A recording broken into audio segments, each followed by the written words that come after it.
जय हिंद। आज हम पढ़ेंगे NCERT गणित कक्षा 10 के अध्याय 6 के कुछ वस्तुनिष्ठ प्रश्न। आइए पढ़ते हैं। पहला ऑप्शन दिया है,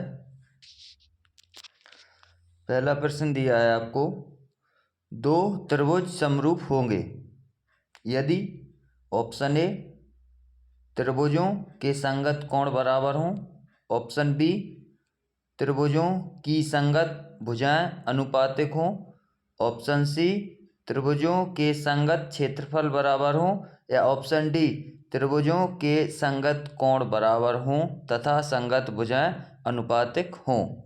आपको वीडियो को रोक के ओटियों को सॉल्व करना है, फिर वीडियो चालू करके उसका आंसर देखना है। तो इसका सही आंसर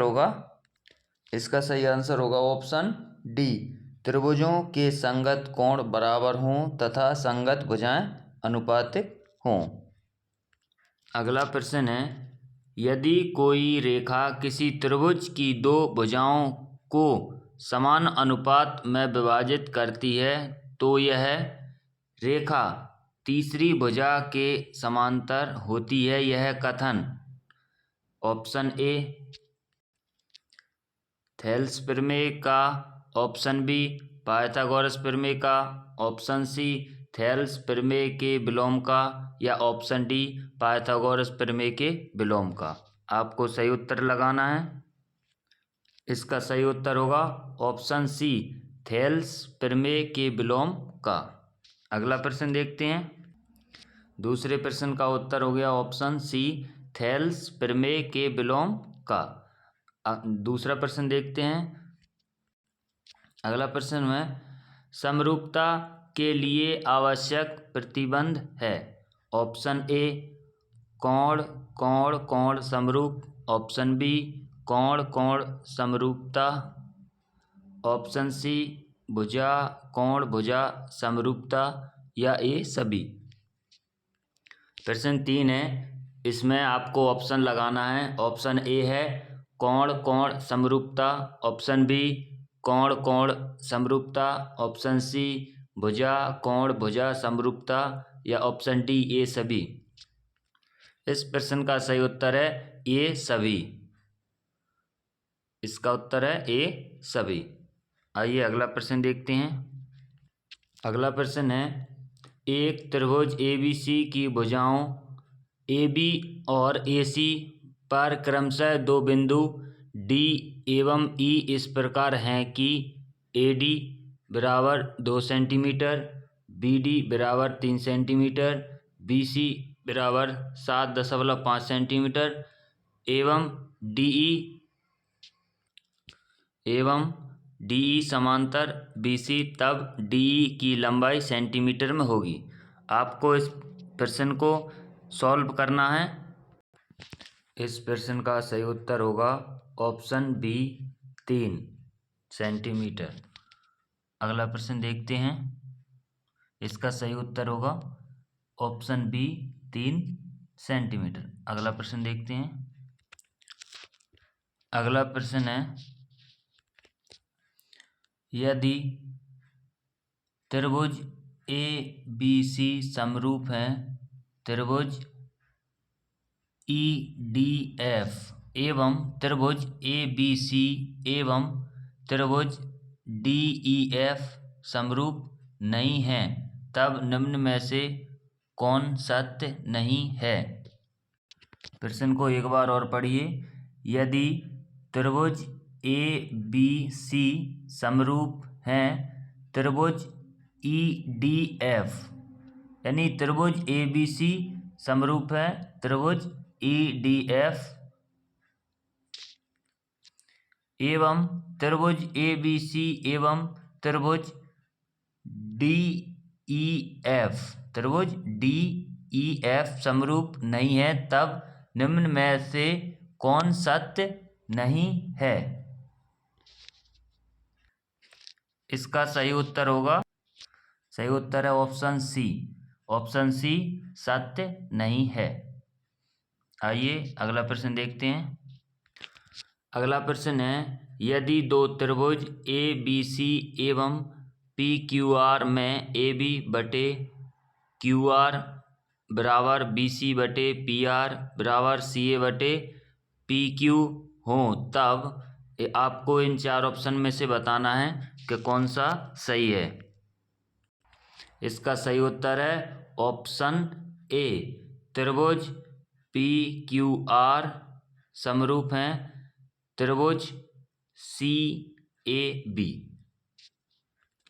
अगला प्रश्न है, दो त्रिभुज डी ई एफ एवं पी क्यू आर में कोण डी बराबर है कोण क्यू के एवं कोण आर बराबर है कोण ई, तब निम्न में कौन सही नहीं है। इसका सही उत्तर होगा ऑप्शन बी, डी ई बटे पी क्यू बराबर ई एफ बटे आर पी। इसका ऑप्शन बी यह सही नहीं है।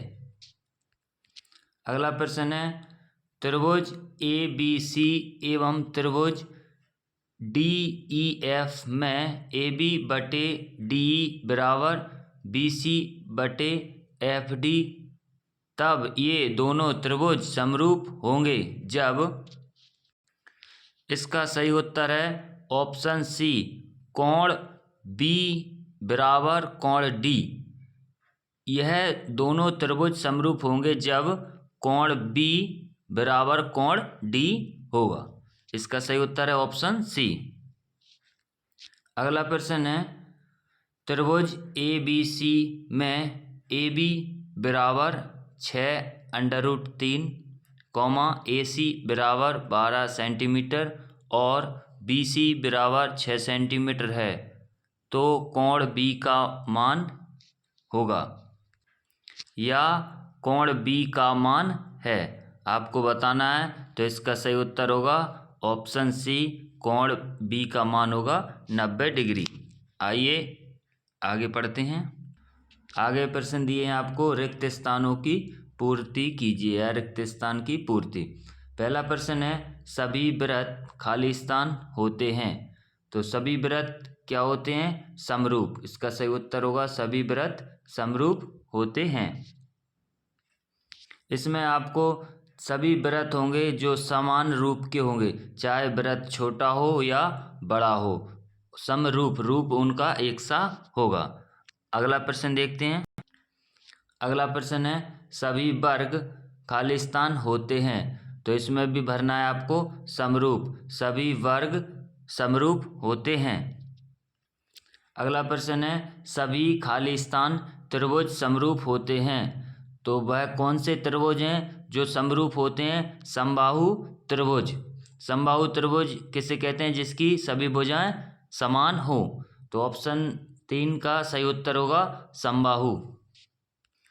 अगला प्रश्न है, भुजाओं की समान संख्याओं वाले दो बहुभुज समरूप होते हैं यदि कोष्टक में ए उनके संगत कोण हों तथा बी उनकी संगत भुजाएं, बी में देखना है, बी में उनकी संगत भुजाएं खाली स्थान हो, तो आपको ऑप्शन ए में भरना है उनके संगत कोण बराबर हों, तथा बी में भरना है उनकी संगत भुजाएं समानुपाती हों। अगला प्रश्न देखते हैं। अगला प्रश्न है, सर्वांग सम त्रिभुज खाली स्थान होते हैं, तो सर्वांग सम त्रिभुज क्या होते हैं, समरूप होते हैं।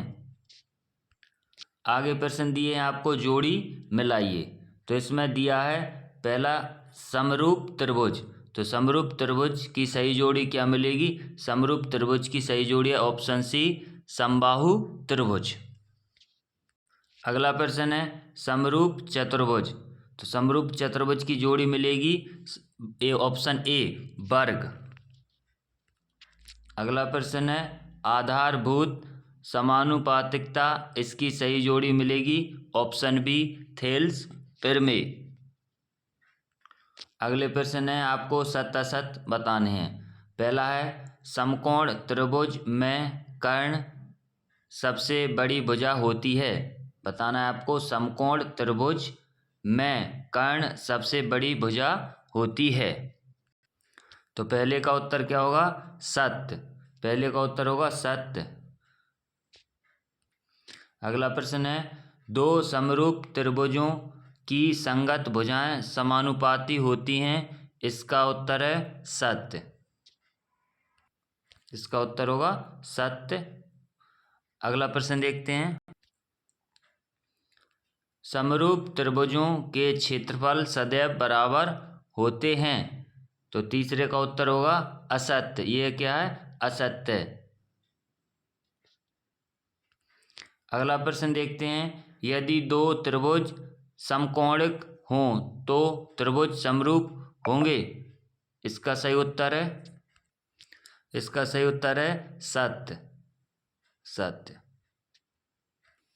अगला प्रश्न है, यदि किसी त्रिभुज में एक भुजा के समानांतर एक सरल रेखा खींची जाए तो वह अन्य दोनों भुजाओं को समान अनुपात में विभक्त करती हैं। इसका उत्तर होगा यह सत्य है। यह है सत्य। अगला प्रश्न है, सभी वर्ग समरूप होते हैं। इसका उत्तर है सत्य। सभी वर्ग समरूप होते हैं। सत्य। अगला प्रश्न है, समकोण त्रिभुज का क्षेत्रफल बराबर 1/2 गुणा आधार गुणा शीर्ष लंब होता है। यह सत्य है। इसका उत्तर है सत्य। अब आपको एक शब्द या एक वाक्य में उत्तर देने हैं। तो पहला प्रश्न है, एक त्रिभुज की एक भुजा के समानांतर खींची गई रेखा अन्य दो भुजाओं को जिन दो बिंदुओं पर प्रतिच्छेद करती हैं वे बिंदु उन भुजाओं को समान अनुपात में विभाजित करते हैं। यह प्रमेय किस नाम से जानी जाती है? इसका सही उत्तर होगा थेल्स प्रमेय। थेल्स प्रमेय के नाम से जानी जाती है। अगला प्रश्न है,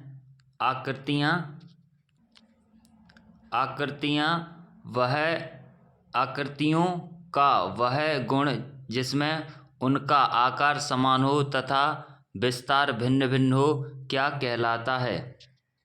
प्रश्न को एक बार और पढ़िए। आकृतियों का वह गुण जिनमें उनका आकार समान हो तथा विस्तार भिन्न भिन्न हो क्या कहलाता है? इसका सही उत्तर होगा समरूपता। सही उत्तर होगा इसका समरूपता कहलाता है। अगला प्रश्न देखना है आपको, और यह आप खाली स्थान में भी पढ़ लिया है, आपने पढ़ के आए हो अभी।